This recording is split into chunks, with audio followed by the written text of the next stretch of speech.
Hi, welcome to part one of qualitative evaluations of programs, where we're going to talk primarily about running focus groups. Although qualitative evaluations of programs is not the same as research, of course there is a big overlap. They're not mutually exclusive. And so we will be touching on research methodologies in order to do these kinds of evaluations. And I really like Gil Eru, I think is his name, from the UK Linguistic Landscapes Corporation, where he talks about qualitative research, and his definition is that it's used to gain insight into people's attitudes, behaviors, value systems, concerns, motivations, aspirations, and so forth.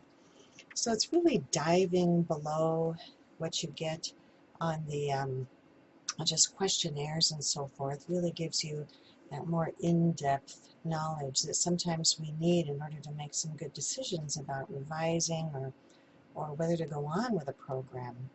And then there's several examples here of types of qualitative research, and we're going to talk mostly about focus groups and interviews. So as I said, repeat myself, that today we're going to talk about focus groups in part one, and then we'll focus in part two on semi-structured interviews, and then we'll talk about a few other methods that are helpful that I'm sure you're all familiar with. I think quite often people think that in this kind of evaluation that we don't want to think, or we don't have to think so much about validity and reliability. But it's still very important, and we are going to be touching on this throughout the quarter as we talk about different methodologies for evaluating programs. And as we talked about the first week, we want our evaluation, just like the program, to flow from the overarching purpose of what we're trying to do and the theoretical framework that underlies it. In other words, we're not going on fishing expeditions, but we're going to really craft our interview, our focus group, or whatever to answer the questions that we need to know about whether or not the program is effective or efficacious. And we want there to be agreement about the approach and consistency. So if there's several focus groups or interviews, we want them to be very consistent across the interviews, with even if they're performed by different people. We want to be able to validate the results with other sources if we can. So what's really nice is if you are pairing this, like in triangulation research, with some quantitative methods that you can validate, yes, this is consistent with what we found out on the questionnaire, and it gives us just more in-depth information perhaps. Quite often you might have inter-rater coding, where there's an individual perhaps watching from the background and coding, perhaps, or writing down answers. As we get into examples, this will become more clear. You want there to be consensus with other researchers on the team, or other researchers that have done the similar types of programs prior to this with similar populations.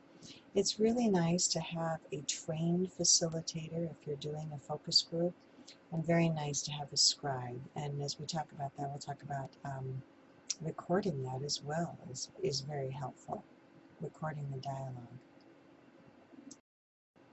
So let's dive into focus groups. As we talked about a little bit our first day of class, they can be very challenging. It can be tough to keep the group on track.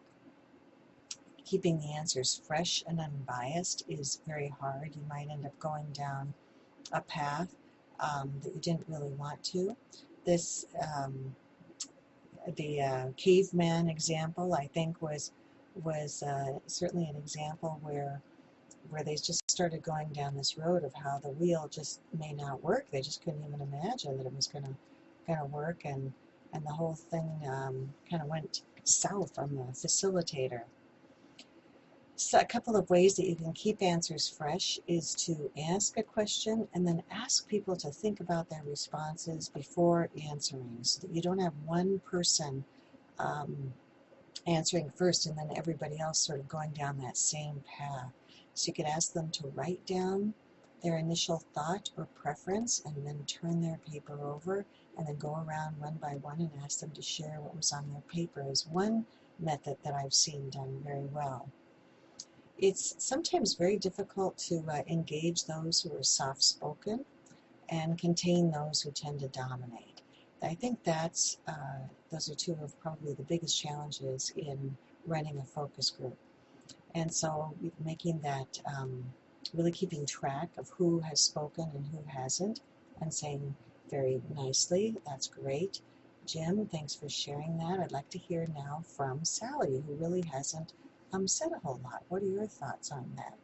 So what I think is very tricky is listening while facilitating. So when I do these groups, I really like to have a partner because I find it difficult to do both very well.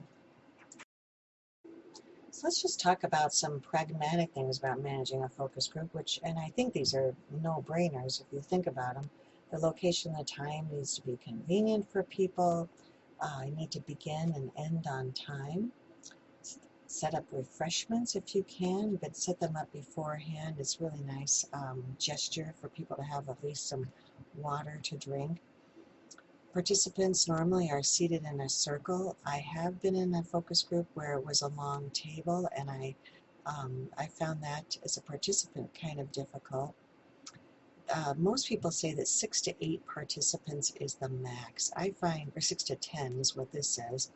I find 10 getting to be a bit on the large size. It's nice to have 6 to 8. I'm going to introduce the players, who's there, who's facilitating, who's not. Talking about some ground rules and procedures ahead of time is really nice, that you're going to be wanting everyone to participate. So you may say, gee, that we've heard from you now a couple of times. I'd like to hear from someone else. Or perhaps tell people ahead of time not to have their feelings hurt if that happens, because your goal is to hear from everyone in the group. You want to guide that conversation. It's tricky. You want to build rapport, never come across judgmental, keep the conversation moving, yet allow for time. You want people to feel listened to.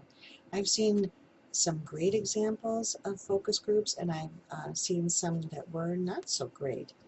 I was in one a few years ago where it was very obvious that the facilitator was quite taken with one young woman and just kept coming back to her opinion. It was really kind of funny. But I definitely felt it, and if I felt it, I'm sure others in the group probably felt it too. And so I thought, well, gee, he really doesn't want to hear what I have to say. So then I felt myself just shutting down, which was fine. It was for a product, so I didn't have a real vested interest in it. As you think about ahead of time the questions that you want to ask, you really need to back up and say, what information do I want to get out of this focus group? What is it that I'm looking for? And of course that should go back to the program outcomes, or depending on if you're looking at a process evaluation and you want to just know, is what they're experiencing going well? Is it smooth? Is it the ins and outs of the actual program itself, the execution?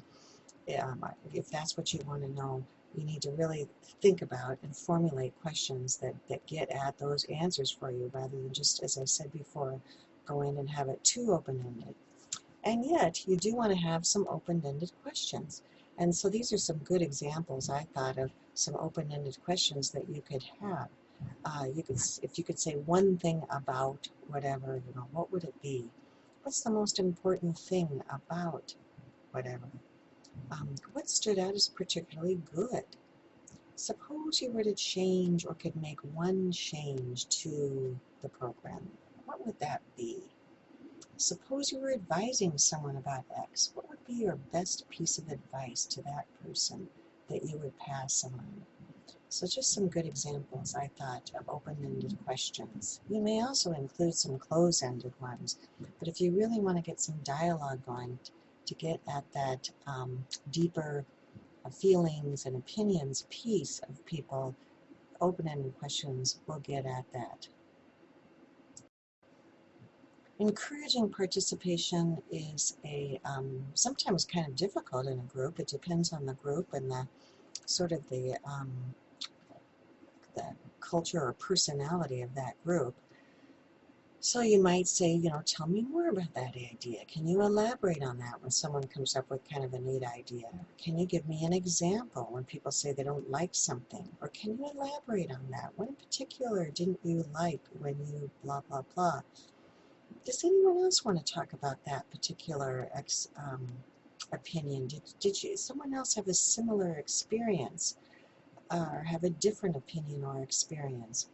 And then in that point, I would say, if there's someone who hasn't said anything at all, gee, Lisa, we haven't heard from you. Did you have a similar experience, or did you want to talk about that specifically, to try to draw in that participation from people who are kind of quiet?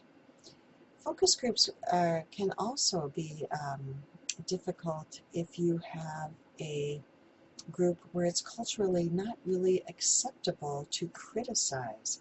When Danuta Voinar and I did our study with Somali families, we went for semi-structured interviews, and it was a research project, but we were evaluating a program, running Head Start, preschool program was our initial task that we were charged with by the Head Start staff. However, we quickly realized, and we should have realized this before because we both knew something about Somali culture, that parents do not criticize teachers. Teachers are revered in the Somali culture. So if we were to do a focus group with a group of Somali parents and ask them about teachers, what's their experience with the school, what is it that they didn't like or whatever, and come up with some specific open-ended questions, I don't think we would have gotten any answers at all. As it was on a one-on-one basis, that was kind of difficult, and I do have an example about that when we talk about interviews. We had to shift our questions a bit to get at that in a more roundabout way.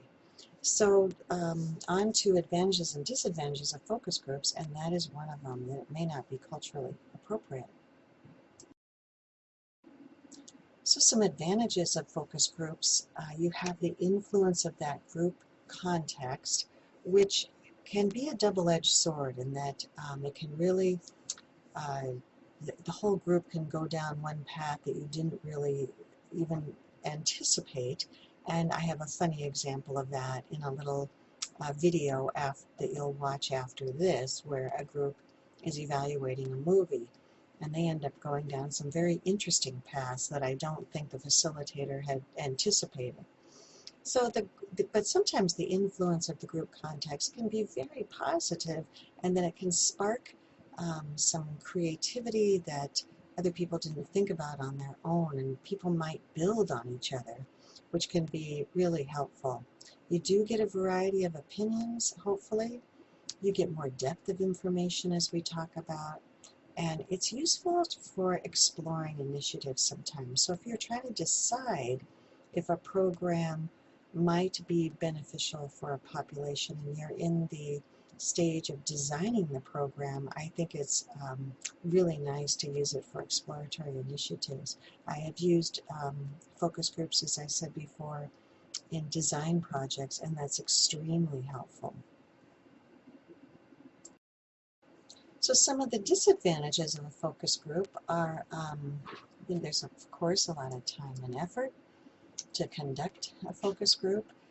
You have to make sense of that qualitative data. You need to, and we're going to talk about analysis a little bit later.